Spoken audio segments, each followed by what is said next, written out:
Without objection. Thank you, Mr. Speaker. I am pleased today to bring forward this rule on behalf of the Rules Committee. The rule provides for consideration of H.R. 5, the Regulatory Accountability Act, and H.R. 79, the Helping Angels Lead Our Startups, or HALOS Act.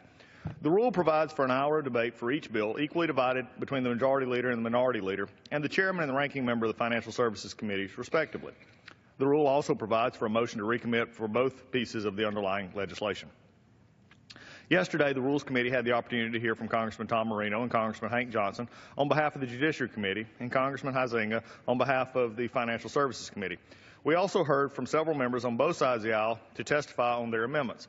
The Rules Committee made in order both amendments submitted for the HALO Act and also 16 amendments for members on both sides of the aisle for the Regulatory Accountability Act. Mr. Speaker, I spoke from this podium last week about the positive and pro-growth agenda we in the majority are advancing. The bills before us today are an additional pieces of that puzzle, and they help us return to common sense governance that fosters economic success. H.R. 79, the HALOS Act, was introduced by my friend from Ohio, the chairman of the Small Business Committee, Mr. Steve Shabbat. Similar legislation passed the House with my support and by an overwhelming bipartisan majority.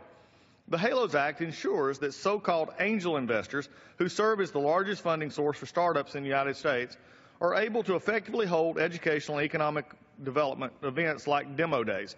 The bill also helps to ensure that startups can connect with angel investors who can serve as funding sources, mentors, and outside directors.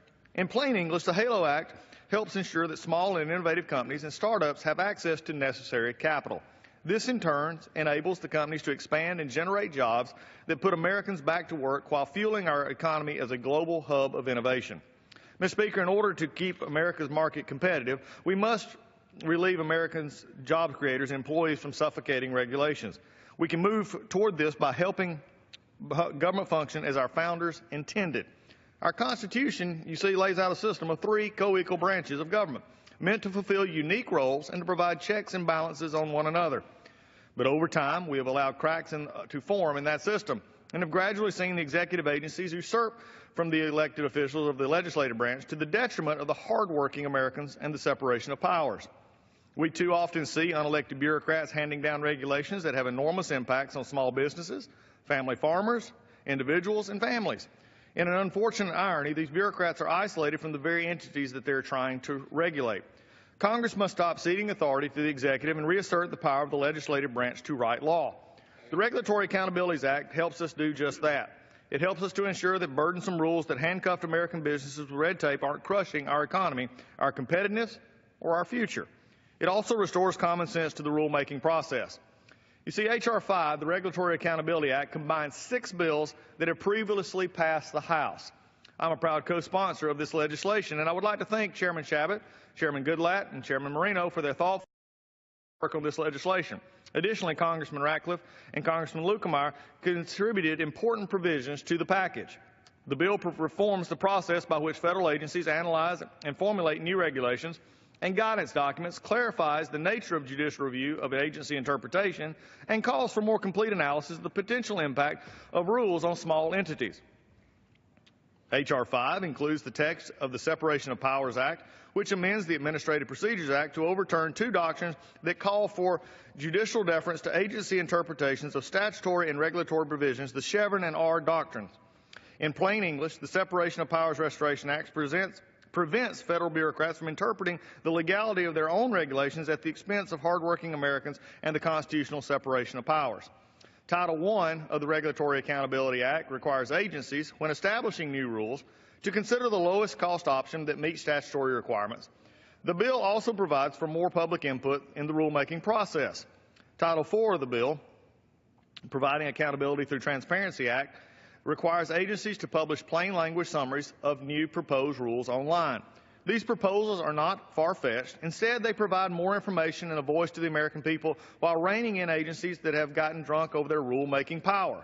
Mr. Speaker, our current administration issued over 600 major regulations with an economic impact of over $740 billion. These numbers show the staggering amount of rules put forth by the executive branch, but nowhere are the true costs of regulations highlighted than in the stories that I hear from my constituents. I know that members have heard similar stories all across the nation, and we're seeing the toll of overregulation has taken on growth and competitiveness. Back home in northeast Georgia, Elbert County is known as the granite capital of the world, but a rule put forth by OSHA related to silica levels threatens to jeopardize that industry. And of course, there's the Waters of the USA rule, which could negatively impact everyone from farmers to ranchers to realtors. The menu labeling rule is yet another example of a misguided regulation that the administration has put forth without impunity. That rule would raise costs for businesses from restaurants to convenience stores, leading to higher costs for consumers, and in actuality, hurting the very ones that it proclaims to help. And this is the irony of many of these regulations. Sadly, they're borne out in the cost to the American people. Last year, the EPA finalized a rule establishing federal standards for residential wood heaters. In rural districts like mine, many individuals may count on wood heaters to keep their families warm. The EPA rule will raise costs for consumers and undermine families' decisions about what type of heater may work best for them. Mr. Speaker, is this really where we want to go? Having the federal government decide things like this? Away from the scrutiny of the elected body? I think not. The examples of the administration are numerous, but importantly, this problem of overregulation is not unique to this administration. This is not a Republican-Democrat problem. This is a balance of power problem. This is a problem between branches not doing what they're supposed to be doing and staying within that. The Regulatory Accountability Act helps ensure that this administration and future administrations do not ignore Congress by writing law through regulation. It returns transparency to the process. It restores Congress's rightful place as the legislative branch and reins in the unelected fourth branch that regulators have become. Mr. Speaker, many of the bills in this package have previously passed with bipartisan support.